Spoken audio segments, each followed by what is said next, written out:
નમસ્કાર, આપ જોઈ રહ્યા છો ન્યૂઝ બુલેટિન. હું છું ગ્રીષ્મા. સમાચારની શરૂઆત કરીએ તે પહેલા નજર કરીએ હેડલાઇન્સ પર.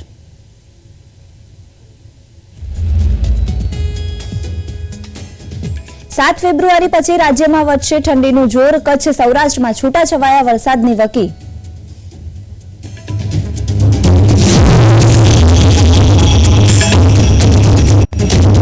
આગામી 4 દિવસ કાશ્મીર, હિમાચલ, ઉત્તરાખંડમાં ભારે બરફવર્ષા, કરા અને ગાજવીજના તોફાની માહોલનો વર્તારો.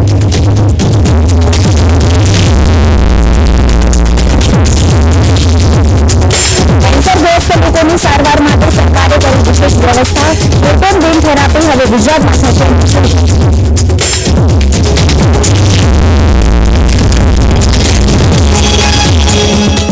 અમદાવાદના વેજલપુરમાં યોજાયો સ્ટાર્ટઅપ ફેસ્ટિવલ. વધુને વધુ યુવાનો સ્ટાર્ટઅપ દ્વારા રોજગારી મેળવી રહ્યા હોવાનો દાવો.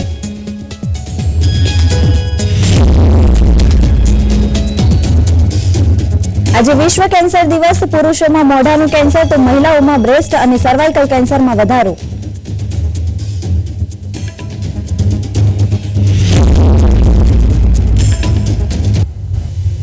વિગતવાર સમાચાર જોઈએ ત્યારે રાજ્યમાં શિયાળાની વિદાય હોય તેવો માહોલ છે, જેમાં 15 શહેરોમાં તાપમાન 32 ડિગ્રીને પાર છે. સવારે ઠંડી અને બપોરે ગરમી જોવા મળી રહી છે.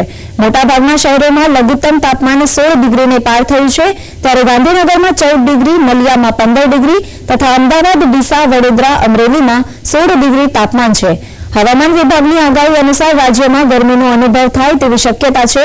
તેમજ અમદાવાદ, ભરૂચ, ભાવનગર, બોટાદ, દેવભૂમિ દ્વારકા, જામનગર, મોરબી, સુરેન્દ્રનગર, વલસાડ સહિતના જિલ્લાઓમાં 20 ડિગ્રી ન્યૂનતમ તાપમાન રહે તેવી સંભાવના છે.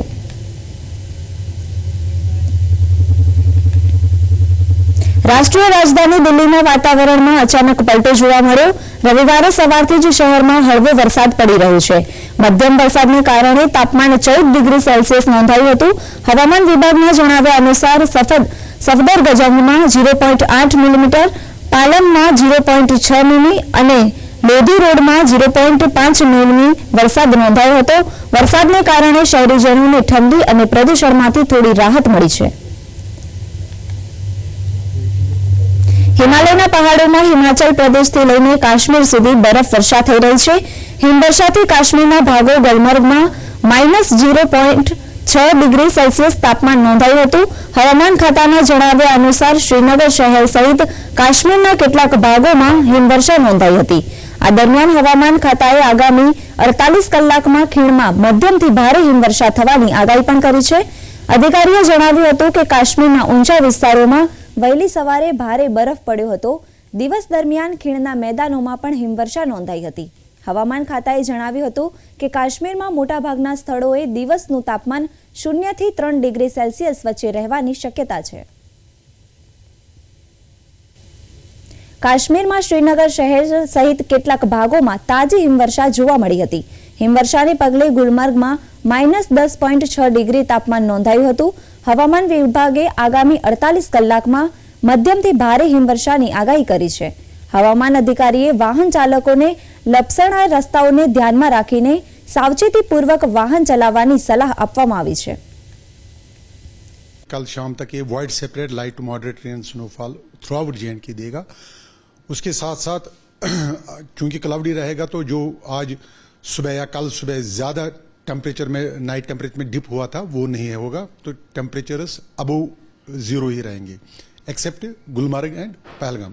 गुलमर्ग में क्योंकि हाई ऑल्टीट्यूड है और हवाएं तेज चलती है, नीचे बर्फ की लेयर लगी हुई होती है, उस वजह से -8 आजकल वहां का नॉर्मल है. इस डेट का नॉर्मल भी -8 है तो -10 तक रहेगा. फिर आने वाले दिन जो है इंशाअल्लाह रहमान वो अच्छे होंगे. मतलब धूप होगी, खुली धूप होगी.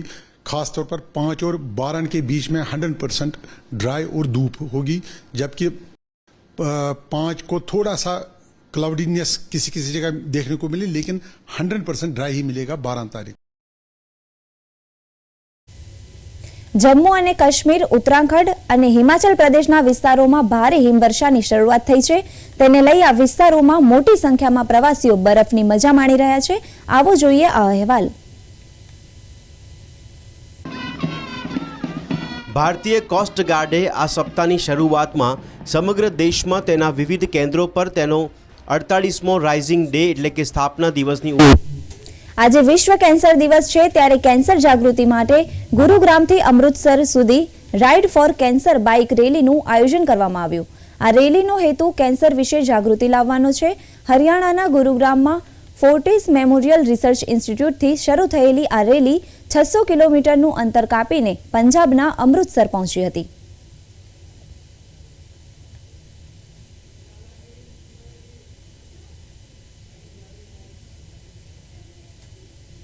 તામિલનાડુના પલાનીમાં 14મી સદીનો તાંબાની પ્લેટનો શિલાલેખ મળી આવ્યો છે. શિલાલેખની પટ્ટી પર તમિલ લિપિમાં 250 લીટીઓ લખેલી છે.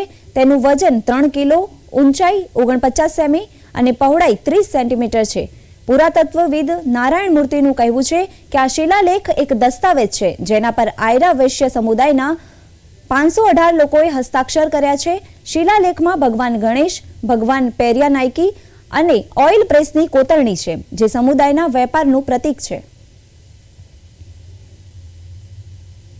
અમદાવાદ શહેરમાં 3 દાયકા બાદ ડબલ ડેકર બસ શરૂ કરવામાં આવી છે. આ ડબલ ડેકર બસનો રૂટ શરૂઆતમાં વાસણા ટર્મિનસથી Chandkheda terminus via Fatehnagar, Paldi, VS hospital, Sanyas Ashram, Natraj cinema, income tax Usmanpura, Wadaj terminus, Subhashbhai circle power house, Chintamani society, ONGC office અને પાર્શ્વનાથનગર સુધીનો રહેશે. હાલમાં વાડજથી ગાંધી આશ્રમ સુધી બ્રિજનું કામ ચાલતું હોવાના કારણે હાલ પૂરતું વાસણાથી વાડજ સુધી જ કાર્યરત રહેશે. બજેટમાં કુલ 7 ડબલ ડેકર બસો શરૂ કરવાની જાહેરાત કરવામાં આવી છે. અમદાવાદના અંદર ઘણા વર્ષો પછી જે બંધ થઈ હતી ડબલ ડેકર બસ, એનું ફરીથી આયોજન થયું અને એને આજે અમદાવાદમાં ચાલતી મૂકવામાં આવી છે. અને એ અમદાવાદ માટે એક નવું નજરાણું છે. Mayor Shri, standing committee chairman, deputy mayor આ બધા મળી અને આના અંદર સારી એવી મહેનત કરી તાત્કાલિક બસનો ઉપયોગ કર્યો છે. અને એક બસ અત્યારે ચાલુ થઈ છે, એવી 7 ઝોનમાં 7 બસ કરવાની છે. એટલે આ એક વત્તા બીજી 6 બસો ટૂંક સમયમાં આવશે. અમદાવાદીઓને હવે આજથી ડબલ ડેકર બસ છે તેની ભેટ છે તે મળવા જઈ રહી છે. 3 દાયકા બાદ અમદાવાદના રસ્તાઓ પર જે ફરી એક વખત આજે ડબલ ડેકર બસ છે તે દોડવાની છે. કોર્પોરેશન દ્વારા જે 7 જે ઇલેક્ટ્રિક ડબલ ડેકર બસ છે તે ખરીદવામાં આવી છે અને હવે અમદાવાદીઓને આ બસમાં બેસીને તેઓ રસ્તા ઉપર જઈ શકશે, એટલે કે આ ડબલ ડેકર બસની મુસાફરી કરી શકશે. કારણ કે અમદાવાદનો જે ટ્રાફિક છે તે દિવસે દિવસે વધી રહ્યો છે, જેને જ લઈને ફરી એક વખત કોર્પોરેશન દ્વારા આજે ડબલ ડેકર બસ છે તે શરૂ કરવાનો જે નિર્ણય છે તે કરવામાં આવ્યો છે. અંદાજિત જે 60 જેટલા જે મુસાફરો છે તે આ બસની મુસાફરી કરી શકશે. મુસાફરો આમાં કમ્ફર્ટેબલ રીતે બેસી શકે તે માટેની જે સુવિધા છે તે પણ રાખવામાં આવી છે અને સરળતાથી જે ઉપરના ભાગમાં પણ જે મુસાફરો છે તે જઈ શકે તેમની માટે પણ જે વ્યવસ્થા છે તે કરવામાં આવી છે. ફાયરના જે સાધનો છે તે પણ બસની અંદર રાખવામાં આવ્યા છે, એટલે કે કોઈ પણ પ્રકારની જે અગવડતા ન રહે તેની માટે કોર્પોરેશન દ્વારા જે તમામ પ્રકારની જે તૈયારીઓ છે તે કરી દેવામાં આવી છે અને સુવિધાથી સજ્જ આ જે ડબલ ડેકર બસ છે તે શરૂ કરવામાં આવી છે. એટલે કે ભૂતકાળમાં જે બસ અમદાવાદના રસ્તાઓ પર દોડતી હતી તે ફરી એક વખત ડબલ ડેકર બસ એટલે કે ફોરેન જેવી બસ હવે ફરી એક વખત અમદાવાદના જે રસ્તાઓ છે તે દોડવાની છે. કેમેરા પર્સન શૈલેષ ચાવડા સાથે કિંજલ બોરીસા, પ્રવેગ ન્યૂઝ, અમદાવાદ. અમદાવાદની વીએસ હોસ્પિટલને અગાઉની જેમ ધમધમતી કરવા માટે 261 કરોડ 95 લાખનું બજેટ મંજૂર કરવામાં આવ્યું છે. વીએસ હોસ્પિટલના વ્યવસ્થાપક મંડળે સુપ્રિન્ટેન્ડન્ટ દ્વારા રજૂ કરવામાં આવેલા ડ્રાફ્ટ બજેટમાં વધારો સૂચવીને બજેટને મંજૂરી આપવામાં આવી છે. વીએસ હોસ્પિટલના ચેરમેન તથા મેયર પ્રતિભા જૈને જણાવ્યું હતું કે વીએસ હોસ્પિટલના રિપેરિંગ માટે 4000 લાખની ફાળવણી કરવામાં આવી છે. નર્સિંગ સ્કૂલના અભ્યાસક્રમ માટે 28 લાખની ફાળવણી કરવામાં આવી છે. વિપક્ષ નેતા શહેજાદ ખાન પઠાણે કહ્યું કે ભૂતકાળમાં પણ બજેટ રજૂ કરવામાં આવ્યું હતું, તેમ છતાં જૂની વીએસ હોસ્પિટલ હજુ જર્જરિત હાલતમાં છે. કરોડો રૂપિયાનું બજેટ ફાળવવામાં આવે છે, પરંતુ તેનો ઉપયોગ કરવામાં આવતો નથી. કરોડ રૂપિયાનું બજેટની ફાળવણી બાદ હવે વીએસ હોસ્પિટલમાં આ વર્ષે કેટલી સુવિધાઓ શરૂ થાય છે તે જોવું રહ્યું. लगातार वादा करती है कि वीएस अस्पताल का पूरा नवीकरण किया जाएगा, जो कि अभी तक हो नहीं पा रहा है। इस साल भारतीय जनता पार्टी ने 261 करोड़ का बजट रखा है। उसके पहले 23-24 में भारतीय जनता पार्टी ने 183 करोड़ का बजट रखा था और 22-23 में भारतीय जनता पार्टी ने 173 करोड़ का बजट रखा था। लेकिन कहीं ना कहीं सवाल ये उठता है कि इतने सारी बड़ी रकम बजट के तौर पे जाहिरात की जाती है, लेकिन कोई कार्य किया नहीं जा रहा है। मैं मानता हूं कि पिछले 3 वर्ष में वीएस के नाम पर सिर्फ और सिर्फ बेवकूफ बनाया जा रहा है। भारतीय जनता पार्टी को वीएस अस्पताल के नाम पर बजट रखने का कोई अधिकार नहीं है और भारतीय जनता पार्टी, कांग्रेस पार्टी ये मांग करती है कि भारतीय जनता पार्टी इस वर्ष जल्द से जल्द વીએસ अस्पताल को पूरा रिडेवलप करे और गरीब વિભાગોમાં આધુનિક સાધનો વસાવવા માટે રૂપિયા 35 કરોડ 80 લાખ ફાળવવામાં આવે છે અને હોસ્પિટલમાં આવતા ગરીબ અને મધ્યમ વર્ગના જે દર્દીઓને જે જરૂરિયાત મુજબના જે દર્દીઓ છે એમને વિના મૂલ્યે દવા ઉપલબ્ધ કરાવવા માટેનું પણ આ બજેટમાં સમાયોજન કરવામાં આવ્યું છે અને હોસ્પિટલમાં ચલાવવા આવતી મલ્ટી સ્પેશિયાલિટી ફેસિલિટીના અપગ્રેડેશન માટે રૂપિયા 25 લાખનું આયોજન આ બજેટમાં કરવામાં આવ્યું છે અને જે તબીબી સારવાર માટે સચોટ નિદાન માટે ખૂબ જ જરૂરી એવું નવું સિટી સ્કેન મશીન વસાવવા માટે રૂપિયા 200.50 કરોડ ફાળવણી કરવામાં આ બજેટમાં આવી છે। હૃદયના દર્દીઓ માટે અત્યંત મહત્વનું નવું ઇકો મશીન વસાવવા રૂપિયા 50 લાખ ફાળવવામાં આવ્યા છે અને બીજી વાત કરું તો પેટના જે આંતરિક ભાગની જે તપાસના ખૂબ જ સિવિલ હોસ્પિટલ અમદાવાદ ખાતે તંત્ર દ્વારા જિલ્લા બાળ સુરક્ષા તંત્રની ગાઈડલાઈન અંતર્ગત નવજાત શિશુ માટે નવતર પ્રયોગ હાથ ધરાયો છે। તંત્ર દ્વારા તાત્કાલિક સારવાર વિભાગના પ્રવેશદ્વાર આગળ એક પારણું મૂકવામાં આવ્યું છે। સમાજમાં મુશ્કેલ પરિસ્થિતિમાં જન્મનાર બાળકને કચરાપેટી, જાડીઓ કે અવાવરૂ જગ્યાએ ન મૂકતા આ 1200 બેડ ઇમરજન્સી સિવિલ હોસ્પિટલની બહાર મૂકેલા પારણામાં મૂકવાનું રહેશે। આ રીતે બાળકને પારણામાં મૂકનારની ઓળખ જાહેર કરવામાં આવશે નહીં। આ રીતે ત્યજી દીધેલ બાળકને સિવિલ હોસ્પિટલ દ્વારા સુરક્ષિત રીતે જિલ્લા બાળ સુરક્ષા તંત્રને સોંપી સરકાર દ્વારા બાળકની જવાબદારી લઈ માવજતપૂર્વક ઉછેર કરવામાં આવશે।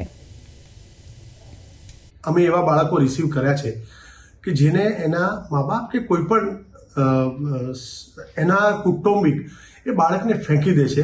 એ અવાવરૂ જગ્યા પર બાળકો મળી આવે કે એમ કે કાંટાળી તાળમાં મળી આવે કે પછી એ ધૂળ ધાણી અથવા એમ કહીશું કે એકદમ ધૂળવાળી પરિસ્થિતિની અંદર બાળકોને અહીંયા ત્યજી દીધા કચરાપેટીમાં। આપણે સૌ જાણીએ છીએ કે આવા બધા કિસ્સાઓ થતા હોય છે। આવું ન કરશો। જ્યારે પણ આપને આપના બાળકને ત્યજી દેવું છે હંમેશા માટે તો સિવિલ હોસ્પિટલના ટ્રેક પાસે આવો। અમે ત્યાં પારણું મૂક્યું છે, ત્યાં આપનું બાળક મૂકી અને બાજુની અંદર બેલ છે, બેલ દબાવશો એટલે આપની કોઈ પણ જાતની ઓળખ ડિક્લેર કર્યા સિવાય આપ એ બાળક મૂકીને જતા રહેશો અને તેનું જતન અમે લોકો કરશું। એને જે જરૂરી મેડિકલ સારવારની જરૂર હશે એના પછી બાળ સુરક્ષા અધિકારીને જાણ કરવામાં આવશે, પોલીસને જાણ કરવામાં આવશે અને એ પ્રમાણે આગળની વિધિ જેને કહેવાય કે એને ક્યાં મોકલવું, કઈ જગ્યા પર શિશુગૃહમાં। સામાન્ય રીતે રવિ સિઝનમાં બટાટાની ખેતી કરતા બનાસકાંઠા જિલ્લાના ખેડૂતો હવે બટાટાને બદલે રાજગરાની ખેતી કરવા લાગ્યા છે। છેલ્લા ઘણા સમયથી બટાટાના ભાવોમાં મંદી અને રાજગરાના ભાવોમાં તેજી હોવાથી ખેડૂતોએ હવે રાજગરાની ખેતીની શરૂઆત કરી છે। ગત વર્ષે પણ રાજગરાના ભાવો રેકોર્ડ બ્રેક સપાટી પહોંચ્યા બાદ આ વર્ષે શિયાળુ પાકમાં બનાસકાંઠા જિલ્લામાં રાજગરાના વાવેતરમાં નોંધપાત્ર વધારો નોંધાયો હતો। વર્ષોથી અમારો ડીસા તાલુકામાં બટાકાનું વાવેતર હતું, છતાં 2 વર્ષથી રાજગરાના ભાવ ઊંચા હોવાથી આ વર્ષે વાવેતર વધ્યું છે અને હાલ પણ ભાવ સારા મળે છે, એ માટે ખેડૂતો બધા ખુશ છે। આ વર્ષે બનાસકાંઠા જિલ્લામાં રાજગરાનું ખૂબ જ મોટા પ્રમાણમાં વાવેતર થયું છે અને ભાવો પણ સારા મળી રહ્યા છે। સાથે સાથે વેપારીઓ ખેડૂતોને જણાવી રહ્યા છે કે ખેડૂતોએ રાજગરાના સારા ભાવ મેળવવા હોય તો રાજગરાને સૂકવીને લાવવો જોઈએ, જેથી તેના વધુ ભાવો મળી શકે। આ વર્ષે રાજગરાનું વાવેતર ખૂબ સારું છે, ક્વોલિટી પણ સારી આવે છે અને ભાવ પણ સારા છે. ઉપરમાં ભાવ 1500થી 2114 રૂપિયાના આજના ભાવ છે. આવક છે 150-200 બોરીની આજની અને ક્વોલિટી સારી આવે. જે ભેજવાળા માલો આવે છે, હવાવાળા માલો આવે છે એ ભાવ નીચા રહે છે. એટલે ખેડૂતોની વિનંતી છે ખાસ કે સૂકા માલ લાવે તો એમને ભાવ સારા મળે અને ક્વોલિટીનો પૂરેપૂરો ભાવ એમને મળે. બીજું કે ભેજવાળા માલોમાં ભેજના કારણે ભાવમાં થોડું નુકસાન ખેડૂતોને થાય છે. એટલે ખેડૂતોને નમ્ર વિનંતી છે કે સૂકો કરીને માલ લાવે બજારમાં અને સારો ભાવ લઈ જાય. આ વર્ષે ઓલ ઓવર વાવેતર ઓલ ઇન્ડિયા લેવલે રાજગરાનું ખૂબ સારું વાવેતર છે અને ક્વોલિટી પણ સારી આવે છે અને ભાવ પણ સારા મળે છે ખેડૂતોને.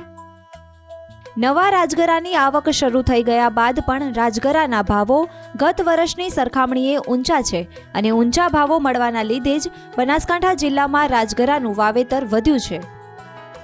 ડીસા માર્કેટયાર્ડમાં નવા રાજગરાની આવકો શરૂ થઈ ગઈ છે. ગઈ સાલની સરખામણીમાં અત્યારે ખેડૂતોને સારા ભાવ મળી રહ્યા છે. ગઈ સાલ શરૂઆતમાં 1500થી 1600ના ભાવ હતા. અત્યારે સારા માલમાં 1800થી 2115ના ભાવ છે. હવાવાળા માલના 1300થી 1600 રૂપિયાના ભાવ છે. આજની 100થી 150 બોરીની આવક છે. ગઈ સાલની સરખામણીમાં ખેડૂતોને ખૂબ સારા ભાવ મળી રહ્યા છે. આ સાલ ગઈ સાલની સરખામણીમાં રાજગરાનું વાવેતર પણ વધારે થયો હોવાની શક્યતા છે. ડીસા માર્કેટયાર્ડના ચેરમેન શ્રી, અમારા સેક્રેટરી શ્રી અને સંપૂર્ણ હરાજી વિભાગનો સ્ટાફ ખેડૂતોને પૂરતા ભાવ મળી રહે એ દિશામાં યોગ્ય વ્યવસ્થા ગોઠવેલી છે. વિદેશોમાં રાજગરાની માંગ વધવા પાછળનું કારણ રાજગરાનો ઉપયોગ છે. રાજગરાનો મહત્તમ ઉપયોગ મેડિકલ ક્ષેત્ર અને બેકરી ઉદ્યોગમાં થતો હોય છે અને વિદેશોમાં કોરોના બાદ મેડિકલ ક્ષેત્ર અને યુક્રેન-રશિયા યુદ્ધ બાદ બેકરી ઉદ્યોગમાં તેજી જોવા મળતી હોવાના લીધે રાજગરાની માંગ વધી રહી છે. રાજગરાની સમગ્ર વિશ્વમાં એનું એક્સપોર્ટિંગ થાય છે. મેડિકલ વિભાગમાં અને બેકરીની બનાવટોમાં પણ એનું પૂરતા પ્રમાણમાં એક્સપોર્ટિંગ થઈ રહ્યું છે. ડીસા માર્કેટયાર્ડમાં રાજગરાની ફૂલ સંપૂર્ણ આવક થાય અને ખેડૂતને સારા ભાવ મળી રહે એ દિશામાં એપીએમસી ડીસાના સંપૂર્ણ પ્રયત્નો છે. આ રીતે જ આંતરરાષ્ટ્રીય સ્તરે રાજગરાની માંગ જળવાઈ રહેશે તો આગામી સમયમાં બટાટાની ખેતીની જેમ રાજગરાની ખેતીમાં પણ બનાસકાંઠા જિલ્લો પ્રસિદ્ધ થાય તો નવાઈ નહીં. ઉના તાલુકાની સોનારી પ્રાથમિક શાળામાં ફાયર ઇમરજન્સી સર્વિસ વેરાવળ દ્વારા ફાયર અવેરનેસ ટ્રેનિંગ તથા મોકનિક લાઈવ ડેમોન્સ્ટ્રેશનનું આયોજન કરવામાં આવ્યું હતું.